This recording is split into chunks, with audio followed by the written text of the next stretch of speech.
Pride and Prejudice by Jane Austen, Chapter 4. When Jane and Elizabeth were alone, the former, who had been cautious in her praise of Mr. Bingley before, expressed to her sister how very much she admired him. He is just what a young man ought to be, said she, sensible, good humored, lively, and I never saw such happy manners, so much ease, with such perfect good breeding. He is also handsome, said Elizabeth, which a young man ought likewise to be, if he possibly can. His character is thereby complete. I was very much flattered by his asking me to dance a second time. I did not expect such a compliment. Did not you? I did for you, but that is one great difference between us. Compliments always take you by surprise, and me never. What could be more natural than his asking you again? He could not help seeing that you were about 5 times as pretty as every other woman in the room. No thanks to his gallantry for that. Well, he certainly is very agreeable, and I give you leave to like him.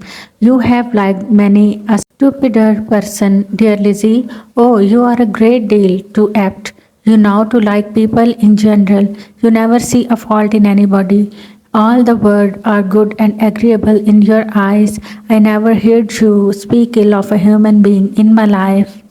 I would wish not to be hasty in censuring anyone, but I always speak what I think. I know you do, and it is that which make the wonder with your good sense to be so honestly blind to the follies and nonsense of others. Affection of candor is common enough, one meets it everywhere, but to be candid without ostentation or design, to take the good of everybody's character and make it still better and say nothing of the bad, belongs to you alone. And so you like this man's sisters too, do you? Their manners are not equal to his. Certainly not at first, but they are very pleasing women when you converse with them. Miss Bingley is to live with her brother and keep his house, and I am much mistaken if we shall not find a very charming neighbor in her. Elizabeth listened in silence, but was not convinced. Their behavior at the assembly had not been calculated to please in general, and with more quickness of observation and less pliancy of temper than her sister, and with a judgment to unassailed by any attention to herself, she was very light disposed to approve them. They were, in fact, very fine ladies, not deficient in good humour when they were pleased, nor in the power of being agreeable where they chose it, but proud and conceited. They were rather handsome, had been educated in one of the first private seminaries in town, had a fortune of £20,000, were in the habit of spending more than they ought, and of associating with people of rank, and were therefore in every respect entitled to think well of themselves and mainly of others. They were of a respectable family in the north of England, a circumstance more deeply impressed on their memories than that their brother's fortune and their own had been acquired by trade. Mr. Bingley inherited property to the amount of nearly £100,000 from his father, who had intended to purchase an estate but did not live to do it. Mr. Bingley intended it likewise, and sometimes made choice of his country, but as he was now provided with a good house and the liberty of a manor, it was doubtful to many of those who best knew the easiness of his temper whether he might not spend the remainder of his day at Netherfield and leave the next generation to purchase.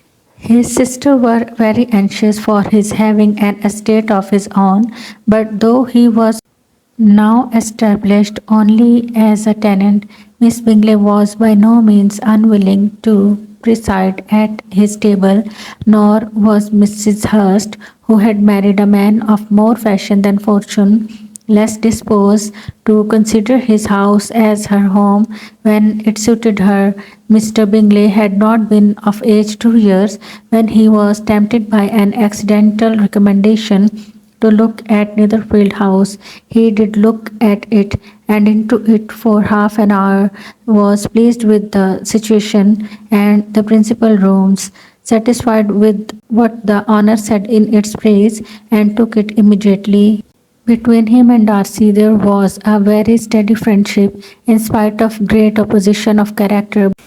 Bingley was endeared to Darcy by the easiness, openness, and ductility of his temper, though no disposition could offer a greater contrast to his own, and though with his own he never appeared dissatisfied.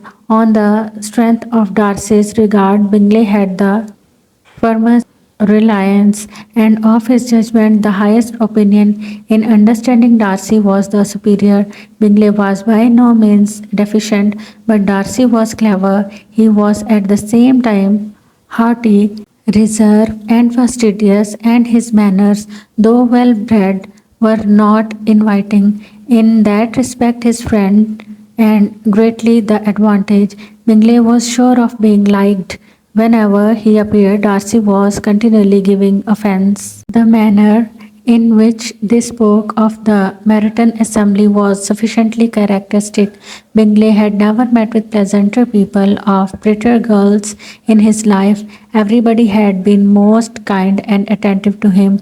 There had been no formality, no stiffness. He had soon felt acquainted with all the room, and as to Miss Bennet, he could not conceive an angel more beautiful.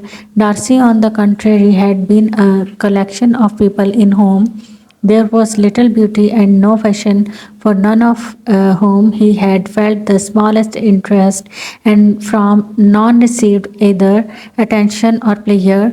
Miss Bennet he acknowledged to be pretty, but he smiled too much. Mrs. Hurst and her sister allowed it to be so, but still they admired her and liked her, and pronounced her to be a sweet girl, and one whom they should not object to now more of.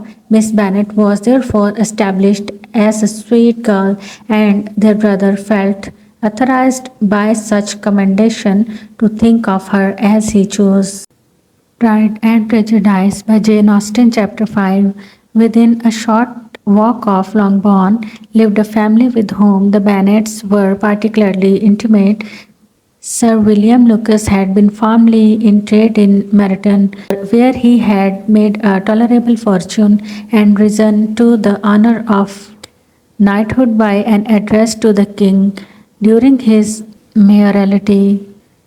The distinction had perhaps been felt too strongly. It had given him a disgust to his business and to his residence in a small market town, and quitting them both, he had removed with his family to an house about a mile from Meryton, denominated from that period Lucas Lodge, where he could think with pleasure of his own importance, and unshackled by business, occupy himself solely in being civil to all the world, for though elated by his rank, it did not render him supercilious. On the contrary, he was all attention to everybody, by nature inoffensive, friendly, and obliging. His presentation at St. James had made him courteous. Lady Lucas was a very good kind of woman, not too clever to be a valuable neighbor to Mrs. Bennet. They had several children, the eldest of them a sensible, intelligent young woman. About 27 was Elizabeth's intimate friend. That the Miss Lucases and the Miss Bennet should meet to talk over a ball was absolutely necessary, and the morning after the assembly brought the former to Longbourn to hear and to communicate.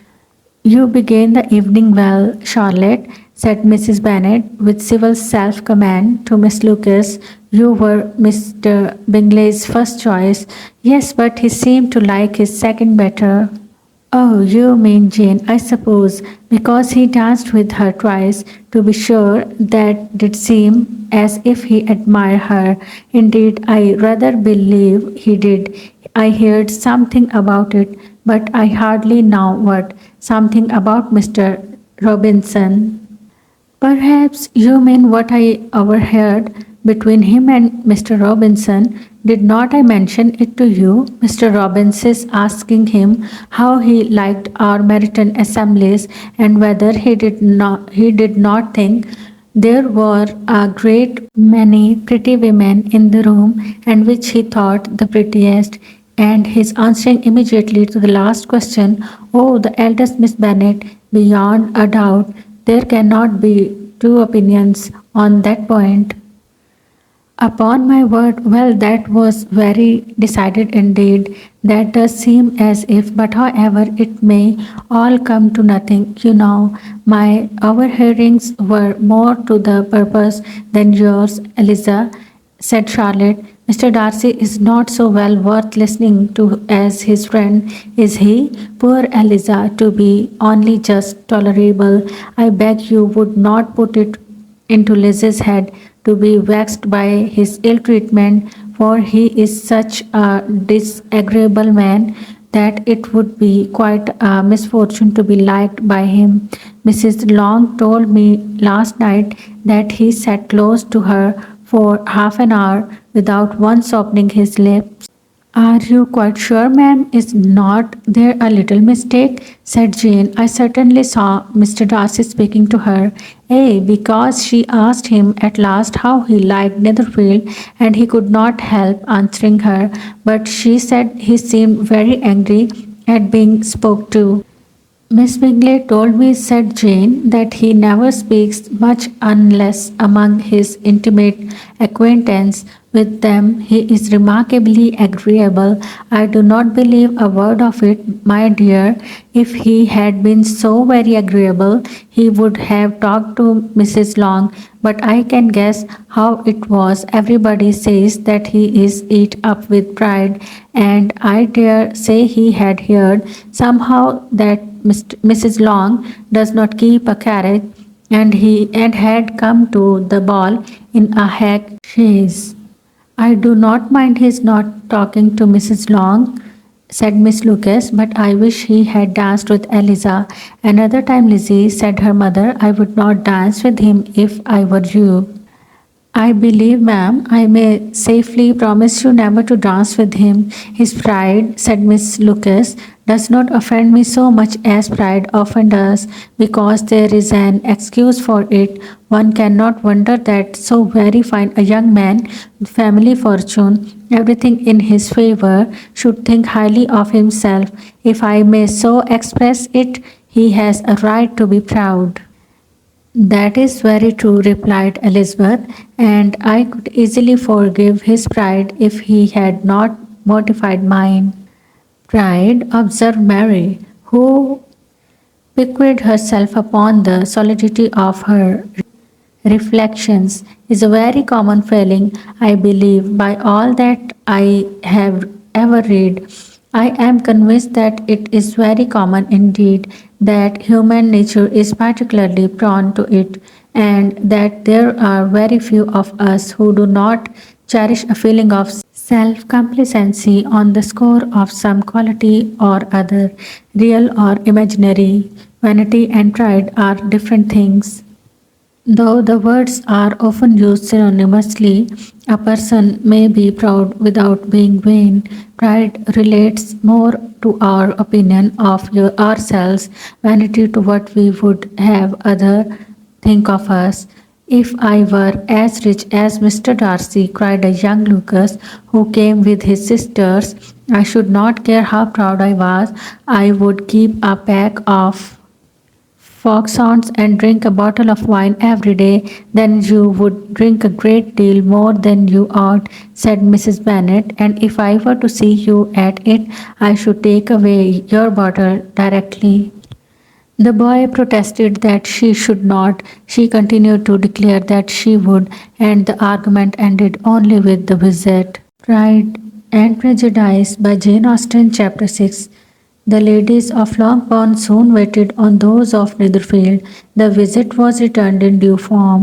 Miss Bennet's pleasing manners grew on the goodwill of Mrs. Hurst and Miss Bingley, and though the mother was found to be intolerable and the younger sisters not worth speaking to, a wish of being better acquainted with them was expressed toward the two eldest by Jane. This attention was received with the greatest pleasure, but Elizabeth still saw superciliousness in their treatment of everybody, hardly expecting even her sister, and could not like them, though their kindness to Jane, such as it was, had a value as arising in all probability from the influence of their brother's admiration. It was generally evident whenever they met that he did admire her, and to her it was equally evident that Jane was yielding to the preference which she had begun to entertain for him from the first, and was in way to be very much in love, but she considered with pleasure that it was not likely to be discovered by the world in general, since Jane, united with great strength of feeling, a composure of temper, and a uniform cheerfulness of manner which would guard her from the suspicious of impertinent. She mentioned this to her friend Miss Lucas. It may perhaps be pleasant, replied Charlotte, to be able to impose on the public in such a case, but it is sometimes a disadvantage to be so very guarded. If a woman conceals her affection with the same skill from the object of it, she may lose the opportunity of fixing him, and it will then be but poor consolation to believe the word equally in the dark.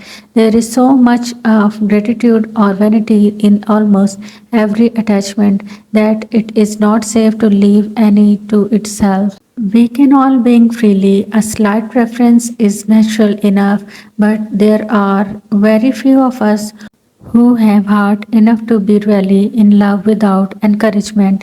In 9 cases out of 10, women had better show more affection than she feels.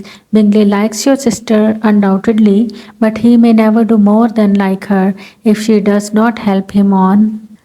But she does help him on as much as her nature will allow. If I can perceive her regard for him, he must be a simpleton indeed not to discover it too. Remember, Eliza, that he does not know Jane's disposition as you do. But if a woman is partial to a man and does not endeavor to conceal it, he must find it out. Perhaps he must, if he sees enough of her. But though Bingley and Jane meet tolerably often, it is never for many hours together, and as they always see each other in large mixed parties, it is impossible that every moment should be employed in conversing together. Jane should therefore make the most of every half hour in which she can command his attention. When she is secure of him, there will be leisure for falling in love as much as she chooses. Your plan is a good one, replied Elizabeth, where nothing is in question but the desire of being well married, and if I were determined to get rich husband or any husband, I dare say I should adopt it. But these are not Jane's feelings. She is not acting by design as yet. She cannot even be certain of the degree of her own regard, nor of its reasonableness. She has known him only a fortnight. She danced 4 dances with him at Meryton. She saw him one morning at his own house, and has since dined in a company with him 4 times. This is not quite enough to make her understand his character, not as you represent it. Had she merely dined with him, she might only have discovered whether he had a good appetite, but you must remember that 4 evenings have been also spent together, and 4 evenings may do a great deal. Yes, these 4 evenings have enabled them to ascertain that they both like Wington better than Camrys, but with respect to any other leading characteristic, I do not imagine that much has been unfolded. Well said, Charlotte. I wish Jane success with all my heart, and if she were married to him tomorrow, I should think she had as good a chance of happiness as if she were to be studying his character for a 12-month. Happiness in marriage is entirely a matter of chance if the dispositions of the parties are ever so well known to each other or ever too similar beforehand. It does not advance the felicity in the least, they always continue to grow sufficiently unlike afterward to have their share of vexation, and it is better to know as little as possible of the defects of the person with the whom you are to pass your life. You make me laugh, Charlotte, but it is not sound, you know, it is not sound, and that you would never act in this way yourself.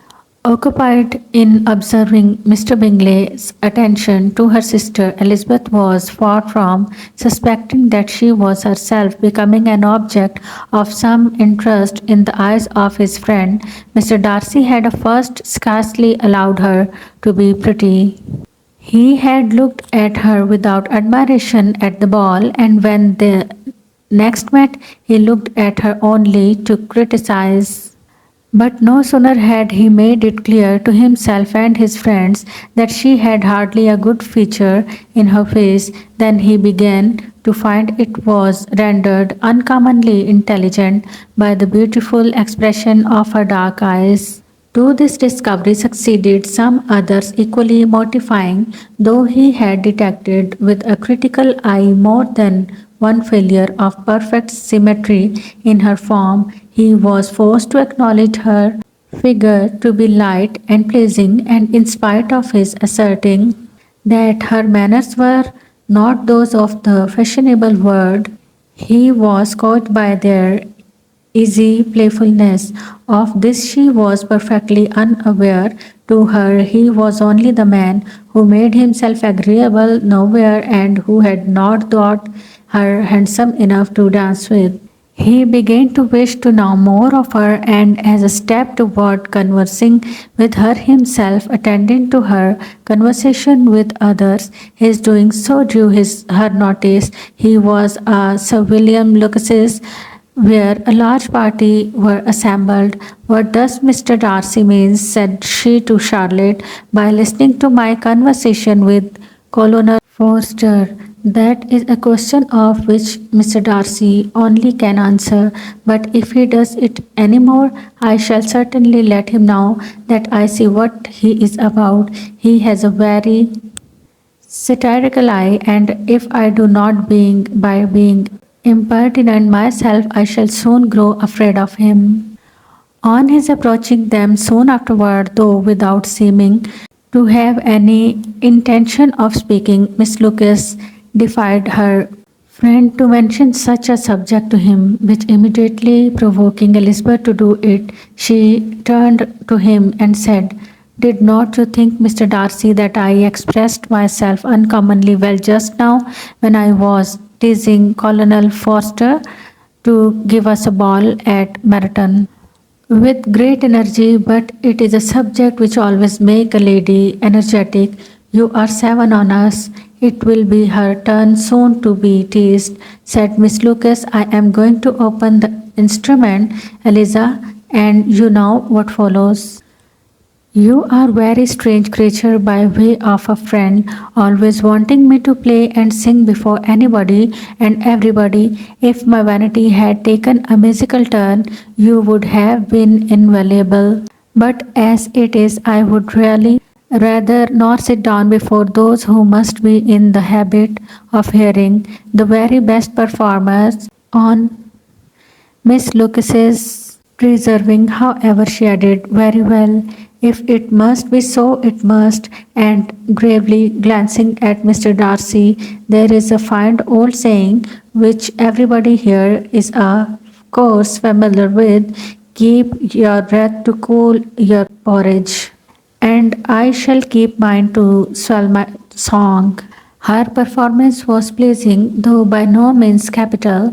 After a song or two, and before she could reply to the entreaties of several that she would sing again, she was eagerly succeeded at the instrument by her sister Mary, who, having, in consequence of being the only plain one in the family, worked hard for knowledge and accomplishment, was always impatient for display. Mary had neither genius nor taste, and though vanity had given her application, it had given her likewise a pedantic air and conceited manner which would have injured a higher degree of excellence than she had reached. Elizabeth, easy and unaffected, had been listened to with much more pleasure, though not playing half so well, and Mary, at the end of a long concerto, was glad to purchase praise and gratitude by Scotch and Irish airs at the request of her younger sisters, who, with some of the Lucases and two or three officers, joined eagerly in dancing at one end of the room. Mr. Darcy stood near them in silent indignation at such a mode of passing the evening, to the ex- exclusion of all conversation, and was too much engrossed by his own thoughts to perceive that Sir William Lucas was his neighbour, till Sir William thus began. What a charming amusement of young people this is, Mr. Darcy. There is nothing like dancing after all. I consider it as one of the first refinements of polished society. Certainly, sir, and it has the advantage also of being in amongst the less polished societies of the world. Every savage can dance. Sir William only smiled. Your friend performs delightfully, he continued after a pause, on seeing Bingley join the group, and I doubt not that you are an adept in the science yourself, Mr. Darcy. You saw me dance at Meryton, I believe, sir. Yes, indeed, and received no inconsiderable pleasure from the sight. Do you often dance at St. James's? Never, sir. Do you not think it would please? It is compliment which I never pay to any place if I can avoid it. You have a house in town, I conclude. Mr. Darcy bowed. I had once some thoughts of fixing in town myself, for I am fond of superior society, but I did not feel quite certain that the air of London would agree with the Lady Lucas. He paused in hopes of an answer, but his companion was not disposed to make any, and Elizabeth at that instant moving towards them, he was struck with the notion of doing a very gallant thing, and called out to her. My dear Miss Eliza, why are not you dancing? Mr. Darcy, you must allow me to present this young lady to you as a very desirable partner. You cannot refuse to dance, I am sure. When so much beauty is before you, and taking her hand, he would have given it to Mr. Darcy, who, though extremely surprised, was not unwilling to receive it, when she instantly drew back and said with some discomposure to Sir William, Indeed, sir, I have not the least intention of dancing. I entreat you not to suppose that I moved this way in order to beg for a partner. Mr. Darcy, with a grave propriety, requested to be allowed the honour of her hand, but in vain. Elizabeth was determined, nor did Sir William at all shake her purpose by an attempt at persuasion. You excel so much in the dance, Miss Eliza, that it is cruel to deny me the happiness of seeing you, and though this gentleman dislikes the amusement in general, he can have no objection, I am sure, to oblige us for 1/2 hour. Mr. Darcy is all politeness, said Elizabeth, smiling. He is indeed, but considering the inducement, my dear Miss Eliza, we cannot wonder at his complaisance, for who would object to such a partner? Elizabeth looked archly and turned away. Her resistance had not injured her with the gentleman, and he was thinking of her with some complacency when thus accosted by Miss Bingley. I can guess the subject of your reverie. I should imagine not. You are considering how insupportable it would be to pass many evenings in this manner in such society, and indeed I am quite of your opinion. I was never more annoyed. The insipidity and yet the noise, the nothingness and yet the self importance of all these people. What would I give to hear your strictures on them? Your conjecture is totally wrong. I assure you, my mind was more agreeable engaged. I have been meditating on the very great pleasure which a pair of fine eyes in the face of pretty women can bestow. Miss Bingley immediately fixed her eyes on his face and desired he would tell her what lady had the credit of inspiring such reflections. Mr. Darcy replied with great intrepidity, Miss Elizabeth Bennet. Miss Elizabeth Bennet, repeated Miss Bingley. I am all astonishment. How long has she been such a favourite? And pray when am I to wish you joy? That is exactly the question which I expected you to ask.